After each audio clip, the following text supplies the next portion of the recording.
A McLaren F1 would not have gotten that attention.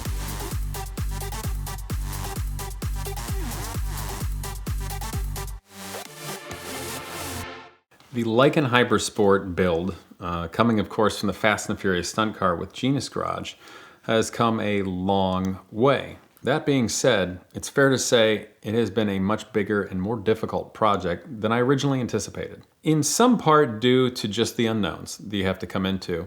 And frankly, in some part due to the fact that I can see the finished project too well for my own good sometimes. And I know what's possible, and it's easy to gloss over just how much effort that takes. We've had some big milestones, and of course, initially stripping down the portion to get your basic essentials you need to reconfigure and build your own car with that. We're like creating dinosaurs with frog DNA for Jurassic Park here. It's a lot of effort. And we've got a lot of young people that are talented and driven, but they're not seasoned professionals at fabrication yet.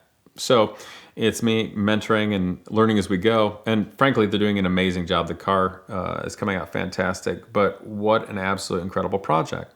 It goes without saying that in 2020, we're all finding lots of challenges. And for us with this build, we have milestones, things that we want to hit. When the car drives, can we show it? Are we going to SEMA? Who are we going to unveil it? All the exciting things we had planned at the beginning of the year that the world is trying to throw wrenches in our gears. So it came time to where we want to do a public unveil. We need a time where this thing looks and behaves like an actual car. It is drivable, it looks like something, and frankly, we want to be able to show it with our fans as well, let them know this is indeed a real thing going somewhere. So we decided the best place to do it would be Road America for the vintage races, which is the WeatherTech International Challenge with Brian Redman. And Genius Garage would be racing the IMSA GTO Corvette there, and we happen to have a 2-car trailer, so it's the perfect opportunity to also load up the Lycan and bring it along. There's gonna be a lot of fans there, a lot of fellow racers, a lot of exotic car people, and it's gonna be a lot of fun.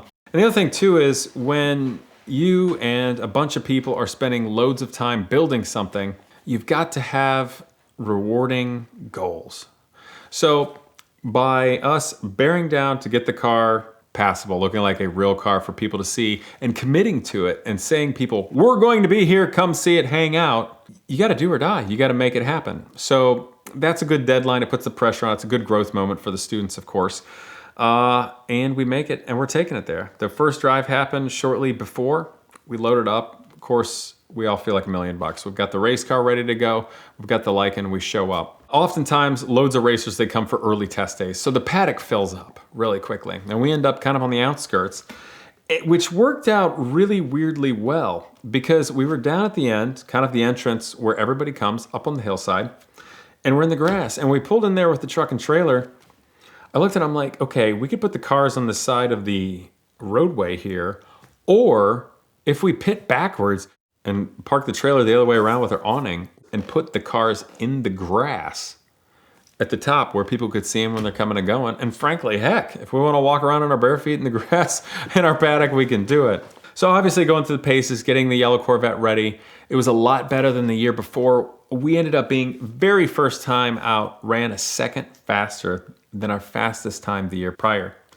Which is saying a lot. We did some setup changes in testing at Mid-Ohio, and that's really going well. So guys, we're feeling good about that. Of course, with the nature of the pandemic, it was really a disappointment because the coolest aspect of the festival there, when about 100 race cars get to drive on the actual public roadways to this little resort town that got canceled. Really a bummer because it's an amazing festival, but still things were open so they could at least enjoy the quaintness of Elkhart Lake and the resort town and everything there. Go to Siebken's, eat at the best places, get the ice cream, see the resort. So guys were having the time of their lives. It was really fun. And actually some fans from the year prior invited us to come down, and we got to park the Lycan and the Dodge Viper there right behind Siebken's, the bar in the resort there. And that was really fun.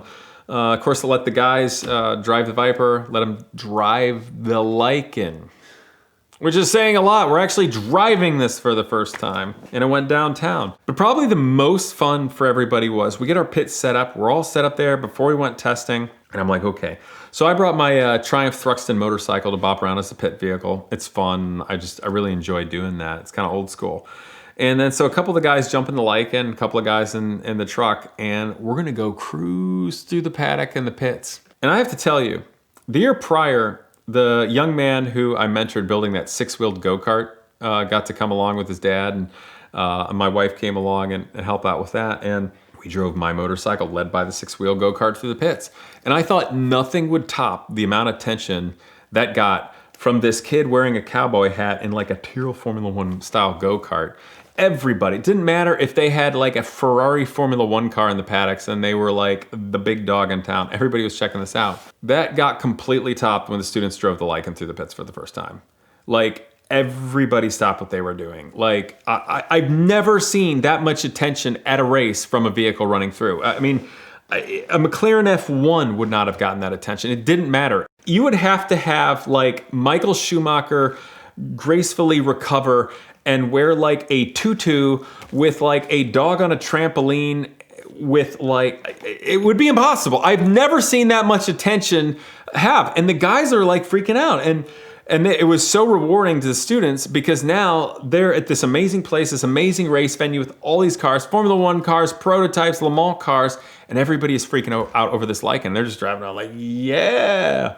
And of course, we've got the test exhaust on, which is this beautiful straight pipe exhaust system, and it's loud and it's rumbling. It's got crazy doors that open like nothing anybody's seen. And we just go cruising through.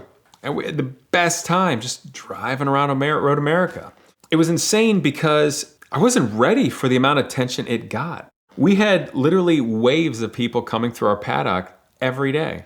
VINwiki fans, people following the build online. You had people that knew what a Lykan Hypersport was, but didn't yet become, and now they're VINwiki fans and they're watching the channel. And you people didn't know what it was that just wanted to see. When the students start seeing people rolling in McLarens and Ferraris and Lamborghinis in a paddock, drive, turn around to come back and just come see what this car is and what the build is, that was the biggest reward for the students. It was absolutely amazing. But we took the Lycan into town that night, and which was a little bit funny because right after that race, we were immediately invited to a cookout by a fan. It was really nice, wanted to go to that, a lot of fun. So we drove the Lycan over there and rode my motorcycle, had a great time. But we had to get the Lycan and the Viper in place down at Siebken's for an event there right away. So myself and a couple others wanted to stay at this cookout. Obviously, we didn't want to just jump in and dine and dash. It seemed rude, and we're having a good time, so stuck around there. So the guys took the Viper and the Lycan, and all of a sudden I get a phone call. Well, we had to build our own shifter cable connections and such, which we had tested, and I don't know if Tyler tried to shift it a little too hard or whatnot, but he popped the shifter cables right out. So now he had no ability to select gears forwards or backward, stranding the Lycan halfway from the track to Elkhart Lake, and I get a call. I'm like, can't you limp it? Can't you get it in a gear or pull the cable or something? No, they didn't want to mess with that. So the other guys got the truck and took him a couple of tools, fix it, no big deal. And he's since redesigned it, it's great. But they get it there and we drive down, and honestly, as silly as it seemed, reasonably uneventful, it was a perfect weekend. The car was not finished. Obviously, the bodywork is still largely in the state it came from when it was a stunt car. So in many ways, it looked like this weird rough and tumble, like people didn't know what was going on, but so many people just loved seeing an honest car that was a work in progress, but driving, and completely understood that it's not finished yet. I was taken aback by just how much positive attention they got, but the thing that was fascinating to me was a perspective that few people ever get to have. And I was in the restaurant of Siebken's with some of the other students, and it was a packed house in there. And there's a bunch of windows, and it was starting to get dark. And at Road America, we didn't yet have the headlights installed, so Tyler decided he better get back to the track while it's still light, because I talked them out of the idea of buying flashlights and duct tape. I'm like, you are not duct taping flashlights to our hypercar. Just drive it back before it gets dark, okay? Like, we're not doing that. So he hops in it, and I'm sitting in the restaurant. This is kind of fun, where I kind of get to be like the proud father. So I see Tyler fire it up. Idle sounds nasty. And he goes to pull it away. And I swear to you, everybody in that restaurant, or at least the whole half with all the windows, they turn and look. And it starts this big conversation. People are like, what is that? Somebody else, that's a Lycan. And they're like, what's a Lycan? It's a hypercar from, and it just started this big thing. Somebody's like, it's an Aventador. And I get up, I'm like, actually, it's not an Aventador. And I went into that perfect, like, Ed Bolian-esque perfect salesman thing. I'm like, that happens to be the Fast and the Furious stunt car that came and it has the actual pedigree of being the only body that came from the W Motors mold.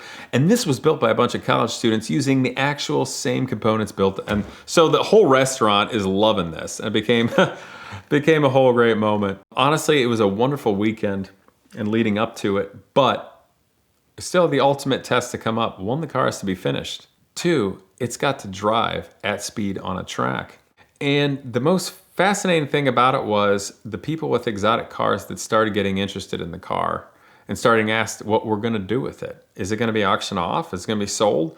Because frankly, they wanted to buy it. And we had to tell them, look, it might be available in the future. You're welcome to send us an email or stay in contact, but right now, we gotta finish the car, we're gonna take it out on the track and take it from there. So it may be available in the future, but not just yet.